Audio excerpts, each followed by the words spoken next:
अजय देवगन, रितेश देशमुख, अरशद वारसी, जावेद जाफरी, इतने बड़े एक्टर्स और इंद्र कुमार का direction end of course Dhamaal franchise का नाम, सब कुछ सही लग रहा था। फिर आखिर ऐसा क्या हुआ कि थिएटर से बाहर निकलते एक ही सवाल दिमाग में था, मैंने टिकट क्यों खरीदी?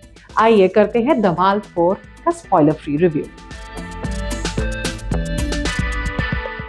तो बताइए, कॉमेडी फिल्म्स का असली काम क्या होता है? इतना हंसाना कि थिएटर से बाहर निकलते हुए आप अपने फ्रेंड्स को फटाफट कॉल करें और कहें कि टिकट अभी के अभी बुक कर लो। ये मूवी बिल्कुल भी मिस मत करना। लेकिन धमाल 4 देखने के बाद मेरा रिएक्शन कुछ और ही था।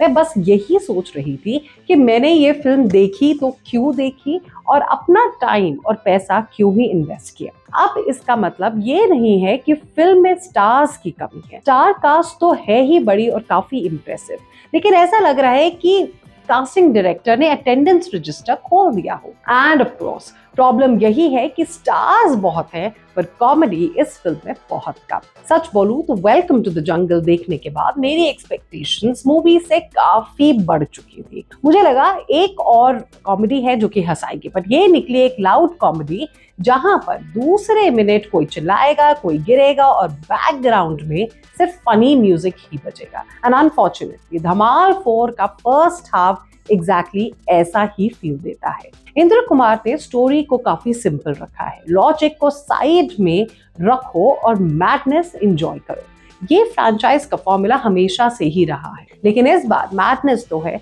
पर मजा थोड़ा कम है।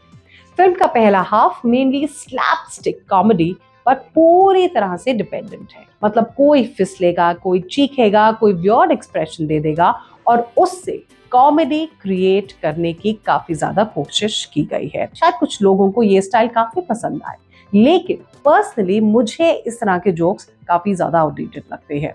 और बॉडी शेमिंग वाले जोक्स, सीरियसली बॉलीवुड अब तो ये सब रिटायर कर ही देना चाहिए। ऑडियंस का सेंस ऑफ ह्यूमर इवॉल्व हो चुका है। हर दूसरी लाइन में किसी का वेट का जोक बना देना और उसको कॉमेडी समझना, that is really really weird. एक और चीज जो फिल्म बार बार करती है वो है नॉस्टैल्जिया। पुरानी धमाल फिल्म्स के रेफरेंसेस इतने ज्यादा हैं कि कभी कभी लगता है कि फिल्म सीक्वल कम और रीयूनियन स्पेशल ज्यादा बन गई है। जावेद जाफरी का आइकॉनिक मानव कैरेक्टर वापस देखना अच्छा लगता है, लेकिन जब उसकी टी शर्ट पर लिखा होता mummy will be proud, well I'm not really sure if all the viewers would agree with that. And of course what happens after the interval के बाद फिल्म फाइनली ट्रैक पर सो आ ही जाती है।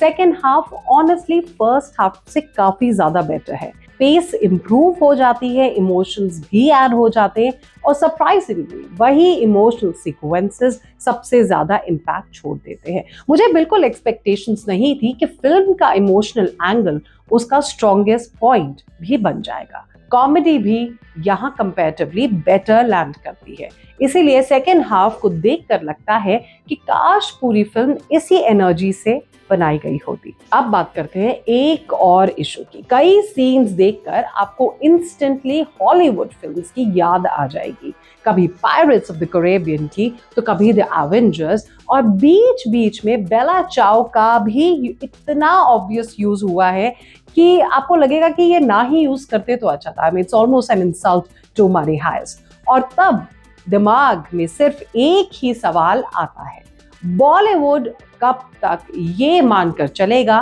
कि ऑडियंसेस को रेफरेंसेस समझ नहीं आएंगे? Obviously that's there for everybody to see and interpret. Performance department में फिल्म काफी स्ट्रॉन्ग है। संजय मिश्रा एक बार फिर प्रूव कर देते हैं कि उनकी कॉमेडिक टाइमिंग अलग ही लीग में है। स्क्रीन पर आते ही स्माइल आ जाते हैं and you love him for whatever he has done on the screen. Ravi Kishan भी सरप्राइज पैकेज है, उनके सीन जेन्युइनली एंटरटेनिंग है और वो जब भी आते हैं फिल्म की एनर्जी थोड़ी और बढ़ ही जाती है। बाकी ऑनसॉम्बल कास्ट की भी एक अच्छी बात यह है कि कोई भी एक्टर अंडर परफॉर्म नहीं करता। सबको पता है फिल्म किस जोन में है और सब उसी ओवर द टॉप वर्ल्ड में पूरी अपनी कमिटमेंट के साथ परफॉर्म करते हैं। लेकिन सिर्फ अच्छी एक्टिंग से कॉमेडी नहीं चलती। जोक्स ही कंसिस्टेंटली फनी ना हो तो एक्टर्स भी कितना ही बचा लेगा फिल्म को। और यही मेरी सबसे बड़ी कंप्लेंट है with the makers of Dhamaal 4। Comedy film का मिशन सिर्फ लाउड होना नहीं होता, फनी होना होता है। धमाल 4 लाउड तो बहुत है पर फनी बिल्कुल भी नहीं। हाँ, अगर आप फ्रैंचाइज के हार्डकोर फैन हैं, नॉस्टैल्जिक कॉल बैक्स बहुत ज्यादा पसंद करते हैं और लॉजिक को थिएटर के बाहर ही छोड़कर जाते हैं, तो शायद आपको यह फिल्म का थोड़ा सा तो एंजॉय करा ही दे। लेकिन अगर आप जेन्युइनली हंसने के लिए टिकट खरीद रहे हैं तो एक्सपेक्टेशंस थोड़ी कंट्रोल में आप जरूर रखिए। मेरी तरफ से धमाल 4 को मिलते हैं 2.5 स्टार्स आउट ऑफ 5। अगर रिव्यू पसंद आया हो तो वीडियो को लाइक करें, चैनल को सब्सक्राइब करिए end of course comment section में हमको जरूर बताइए कि आपको ये फिल्म कैसी लगी। क्या ये फिल्म आपके एक्सपेक्टेशंस पे खरी उतरी, और do you think the film could have done a lot more to make itself a lot more funnier? Thank you. मिलते हैं अगले रिव्यू में।